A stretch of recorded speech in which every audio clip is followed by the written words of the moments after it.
Coach with Chris Graham. Welcome to the podcast. Chris Graham talking UVA football on this Monday afternoon podcast. And just to give a sense of what else we've done today, if you've missed it or if you want to check in a little bit later, we also recorded a podcast just as I'm sitting here just a few minutes ago with Rod Mullins talking NASCAR NHRA. So if you want to listen in on that, you can certainly go to that after this one, and you'll get to kind of the double dip of the day from us here at Augusta Free Press. But this one we're going to talk, as I mentioned, UVA football. Wrote a column earlier today on UVA football living up to expectations. At least that's the hope. If you're listening to this podcast, I'm sure you're a UVA football fan. And, we've talked about this a lot leading into the preseason. The talk all spring, all summer has been, will UVA be the Coastal Division favorite in the ACC for the first time ever? ACC kickoff. Now it's formal. Now it's official. UVA is the favorite in the Coastal. And so now, training camp started on Friday. Now all the stuff about who's the favorite and all that stuff, that goes away. Now you got to make some sense of it all. And there's a new reality. So fourth-year coach Bronco Mendenhall and the group starting out practice Lambeth Field. It was interesting to see that they've done this. The last couple of years, at least, the team has had a practice at Lambeth Field. UVA alums will know, certainly remember Lambeth Field for lots of reasons. I had a couple of, in fact, my first-year group at UVA, we lived in Dobie in the new dorms, which has been torn down. That's how old I am now. But our group broke up into two. A few of us went to an apartment on 15th Street, and the rest of us went into apartments in Lambeth on grounds. And I was part of the off-grounds group, and then a group of, I think it was 6 or 8 of them went into Lambeth. I was jealous of them. Lambeth looked like the place to be. I couldn't make the decision quick enough, and there was a lot of intrigue back and forth. At first, that group wanted to live off grounds, and then I ended up off grounds. They ended up on Lambeth. Whatever the case, I spent a lot of time in Lambeth with those guys because 15th Street to Lambeth it was about a 5-minute walk, maybe not even a 5-minute walk to go see the guys, and had a lot of good experiences there. And the field actually too. So there were Lambeth apartments that were on grounds. As the crow flies and as the street goes, kind of across the street, a little, kind of extended across the street from U-Haul, and now closer. JPJ is actually closer to Lambeth than even U-Haul was. So not far from all that goings on, if you want to say. And then the Lambeth Field itself, which used to be the home of UVA football. I mean, talking back into the 20s and 30s. But the colonnades are still there. The seating that I'm sure was filled back in the 1900s and 1910s and 20s and early 30s, still there. Sometimes you'd go hang out there and sit and get some sun, and in the fall and spring on a sunny day and study, read, take a book with you, or whatever else, or frisbee. And it's where I first picked up a lacrosse stick. I never knew what to do with a lacrosse stick. I had most of my friends, the guys from Dobie, when we split up, they were from, except for 1 or 2 cases, they were either from Northern Virginia, D.C., Baltimore, or further north, and all sort of had lacrosse sticks in their hands, it seems, from the time they were little kids. I had never even heard of lacrosse till I went to UVA. So Lambeth Field's where I learned about lacrosse, and we played some touch football out there. Actually, we didn't play touch football. We played tackle football, which is you're not supposed to do that, but we did. Go out and throw some baseballs and such. So I'm glad to see that it's gone from, that use, which is, and I'm hopeful that there's still the recreational uses out there for the kids who are there now, but I'm glad to see that, Bronco Mendenhall's kind of touched back to the past, the distant past for UVA football, and retouching that glory. And so, practice has started, and it's a good time to sort of re-examine everything we've been talking about this team. And so now we're going to go from the accolades to the work to be done. And the most significant thing that needs to be done is addressing, to me, there are 2 real big needs. They're both on offense, and they're replacing production from guys who were very productive for UVA in the last few years. Jordan Ellis, we'll start with Ellis, the running back, tailback, because the wide receiver situation, Olamide Zaccheaus being gone, there are plenty of guys with lots of experience in the system that can help take up the slack for Lamine Zaccheaus. Jordan Ellis, this is going to be a task here.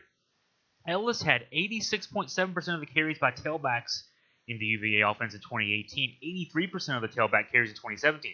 Now, in the UVA offense last year, he had 215 carries. Bryce Perkins officially had 212. Some of those were sacks, but most of those were runs, design runs. But among tailbacks, Ellis had 86.7% of the carries by tailbacks last year, which means you got guys with reps in practice in the system, but not a lot of guys with game experience in the system. And so that's going to be a challenge. And Bronco Mendenhall talking about, in his mind, the top three guys. Wayne Taluapapa, 5'9", 210-pound sophomore. He was named the starter at tailback coming out of camp in the spring, in part because he did a great job in the spring. Also in part, P.K. Kier, who had been looked at perhaps as the favorite coming in, was down with some injury issues and didn't get. I'm not sure if he got any work in the spring. If not, if he got just some work, the 6', 235-pound junior. And then Mike Collins, actually a freshman coming in, is being talked about by Bronco as a guy who might contribute right away. There's also some other guys who have experience in the system. Lamont Atkins, a junior. Chris Sharp, a senior. Jamari Peacock, a junior. And Peacock more of a fullback kind of running back. 5'11", 245. He's mainly had work as a blocking back in more short yardage situations, but he's in the mix. And Seneca Millage, another freshman, coming in as well. So a lot of guys in the mix. 3 guys maybe standing out, but Bronco says he'd prefer to have a set starter rather than going the committee approach, which makes sense. In Bronco's eye, it's sort of an old school look, but in his eye, actually what he says is, and this is a quote, "I like the continuity and chemistry between a quarterback and a running back in the offensive line. I prefer that." And when you think about that, when you're shuttling guys in and out, guys, of course, running backs have different styles. They have different preferences, different proclivities, abilities. One guy might hit the hole on the left side faster, or might be able to run around in on the right side faster.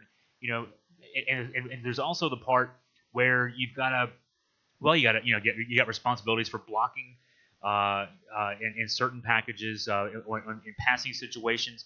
The way UVA runs the offense, also. Your ability to either take the ball on the belly, so to speak, on a read option from the quarterback, or be able to be a blocker, run around the end, and be a pitch option guy, and then your ability to get out in the open on passing situations. There's a lot being asked of running backs. It's not simply take a handoff and run. And so, what Bronco's saying there is he would like, preferably, to have a guy who's your lead guy. That's why Jordan Ellis, who was able to stay healthy the last 2 years, got so much of the work in the backfield for UVA. He was able to stay healthy and was very effective, very productive, and Bronco prefers to go with that lead back kind of situation. Some coaches don't mind shuttling guys in and out, but I totally understand. And actually, I would probably lean towards the Bronco approach myself if I were a head coach or a coordinator, because, again, for the same reasons, continuity and chemistry. But Bronco does say that doesn't mean that the other won't work. We'll just do whatever's best for the team. So it kind of comes down to a situation where you kind of read between the lines there. And what Bronco is saying is, he might be kind of saying what the old axiom about quarterbacks. The axiom about quarterbacks is if you have 2 quarterbacks, you don't really have one. It might be the case that if you have 2 running backs or even 3, you might not have one. He would prefer to have one of these guys win the job. And, at UVA, earned, not given, it'll be a spirited battle. And I think it's the kind of thing that could go on for a while. If no one's emerged quite yet, it's the kind of thing that could go on for a while. So there are several guys competing who have experience, again, reps in practice, but we'll see how they work out. Now, with the receiver situation, it's a little different. I mentioned Lamine Zaccheaus. I mean, we all know, and he's now undrafted free agent, trying to work his way, earn a spot on the Atlanta Falcons roster, and had a nice game in the preseason opener for the Falcons. 2 catches, 31 yards in that game against the Denver Broncos. Pair of UVA quarterbacks throwing him the ball. Kurt Binkert, actually, I guess it was actually Kurt Binkert who was in the game with Zaccheaus at the time. Matt Schaub's also a backup in Atlanta, and they both took all the snaps for Atlanta in that Hall of Fame game this past Thursday. But Zaccheaus, 93 catches last year for UVA, 1,058 yards, 9 touchdowns. He graduated from UVA with 250 career catches, all-time leading receiver at UVA, and you got to replace him now. So you're replacing a 1,000-yard rusher, a 1,000-yard receiver, and but I talked with Bryce Perkins about this at the ACC kickoff a couple of weeks ago, and he was confident in guys that are already in the system. Two guys in particular he talked about, Joe Reed and Tavares Kelly, as being able to kind of fill into the role that Zaccheaus had. Sort of that what you call it. He's a guy who can stretch the field, but also make the catch on third down and move the chains. Joe Reed and Tavares Kelly, both speed burners like Zaccheaus. Reed last year, 25 catches, 465 yards, 7 touchdowns. Kelly, just 10 catches, 121 yards, 1 touchdown. But Kelly really contributing as a true freshman. Got a lot of playing time, a lot of significant playing time. Both those guys also, their speed is indicated in the fact that Reed is your kickoff returner and Tavares Kelly is your punt returner. They're both great guys in open field. If you can get the ball in their hands, basically, they're a weapon. They're also weapons, just like Zaccheaus was last year in that read option game. There were some really the kind of plays that defensive coordinators on opposing teams hate to see when you see Bryce Perkins putting the ball in the belly of a running back with speed, then faking that handoff, and himself then running down the line. And actually, there were some sets where you would have Zaccheaus as the pitch option behind Perkins. And so now all of a sudden you're on the edge. You're either outside linebacker or defensive back, preferably if you're UVA defensive back. You've got to choose. Am I taking Perkins or am I taking speed guy? And so UVA very creative in getting those kind of situations set up. Well, either of those guys would be scary to have to think about if you're a defensive back, a safety out there on the edge, having to choose between Bryce Perkins, Joe Reed, Tavares Kelly on a pitch. And so the value is there. Either of those guys or both those guys could kind of in tandem step up. Now, Hasise Dubois comes back, 52 catches. He's the leading returning receiver, 52 catches, 578 yards, 5 touchdowns last year. And Dubois is a size guy. He's 6'3", 215, and a guy that presents a big target and big, strong receiver type. And I look actually for him to sort of be, to me, to be the Zaccheaus of this team. It'll be a little different because Zaccheaus can stretch the field more than Dubois can, but Dubois as a possession guy, is a guy that can move the chains for you. I really see him really stepping up that 52 number. I mean, I don't know if he'll have 93 catches if he stays healthy, but it wouldn't surprise me to see him with 70, 75 catches this year, and some really important catches, the move the chains type catches, and I really see Dubois kind of being that guy this year. Terrell Jana, also a guy with experience in the offense, 11 catches, 151 yards, and 1 touchdown last year. There's depth in the form. Now, there's a number of receivers on the roster, but a couple of the guys I'll mention, compared with grad transfers, Wayne Chapman from Arizona State and Dijon Brissett from Richmond. Brissett, to me, is the more intriguing of those two, but he is coming off an injury. He got a medical redshirt year. He was a senior last year at Richmond. Played 3 games, went down with an injury. Concerns that maybe he's recovering a little more slowly than had been expected. You look at his numbers, though, and if he can get back and get healthy, he led Richmond with 63 catches back in 2017. He's a guy that presents a big target, over 6 feet tall. And Chapman is one that is a wild card. He's a grad transfer. He actually was Bryce Perkins' roommate at Arizona State. They were both in the same recruiting class at Arizona State. It feels like 100 years ago, I'm sure, for both those guys. And Chapman, he only played in 13 games at Arizona State, only had 3 catches. But, you look at his vitals. He's a guy that can stretch the field. He's a guy that's got a little size with him as well. And he's got some, what would you say? He's got rapport. He's got some synchronicity with our good friend Bryce Perkins at quarterback. And so those two guys know each other. They've worked out together a lot. They have some great rapport. And we'll see how he if Chapman can work his way into that mix too. But there's a lot of talent there. That's why, you're having to replace your all-time leading receiver. and Olamide Zaccheaus. But I don't think there's any room for concern with the wideout core. And in fact, I mean, when you think about this now, Bryce Perkins last year was his first year as a starting quarterback at the Division I level. Of course, coming in brand new to the system, he didn't have a year of tutelage, like Brennan Armstrong, for example, officially redshirted last year. He played in a couple games and he was a backup every week, just didn't have to get into more than those first couple of games. Not first couple, but a couple. I think he had to lead a drive in the Georgia Tech game when Perkins got hurt briefly.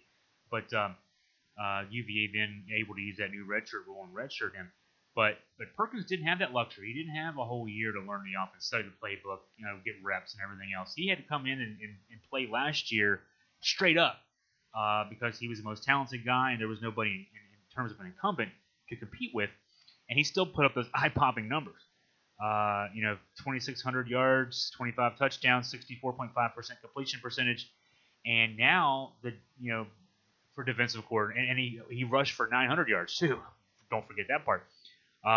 Now for defensive coordinators on the other side of the ball, you've got to consider that he's got a whole year in the offense. He's got those relationships, the practice time, the reps with his returning receivers. He's had a whole spring and summer.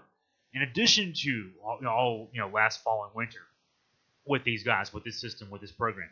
So, this is why I voted Bryce Perkins my preseason ACC Player of the Year. I think he's going to really be lights out. Stay healthy, and that passing game is going to be fun. And actually, having Perkins back there too, I didn't write this in the column I wrote today, but having Perkins and what he can do with his legs.